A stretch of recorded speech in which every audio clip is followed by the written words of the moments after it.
It's the last of its kind, a legendary Belle Epoque-style cruiser on the River Nile.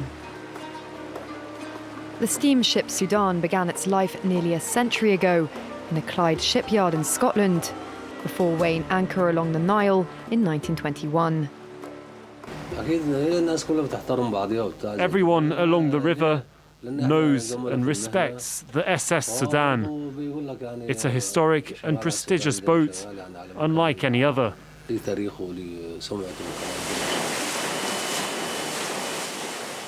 SS Sudan used to run on coal. Now, diesel powers its piston engine. Against the current, it cruises at 7 or 8 kilometers an hour. It's so different from our usual frantic, fast pace in the Western world. We have time here to watch life on the riverbanks. I love this slow and steady pace.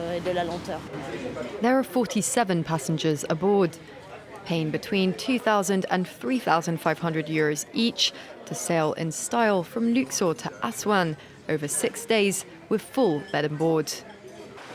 They follow in the footsteps of a British writer who took her place aboard the steamship in the 1930s while accompanying her archaeologist husband. Her name was Agatha Christie. One of her most famous novels, Death on the Nile, is said to have been inspired by the voyage. It's a trip that then and now takes in ancient Egyptian sites. Edfu, on the west bank of the river, is home to the Temple of Horus, one of the best preserved ancient Egyptian temples. Long forgotten under tens of meters of sand, it was only uncovered at the end of the 19th century.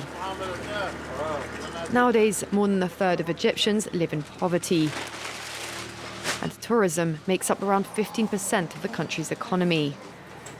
The SS Sudan's deckhands look after her like a treasure. As long as she sails, they have work. Now beautifully restored, the steamship was in a pitiful state when a French tour operator found her 20 years ago, moored to a quay in Cairo. It took years to renovate her to modern standards while maintaining the old-fashioned charm that her passengers crave.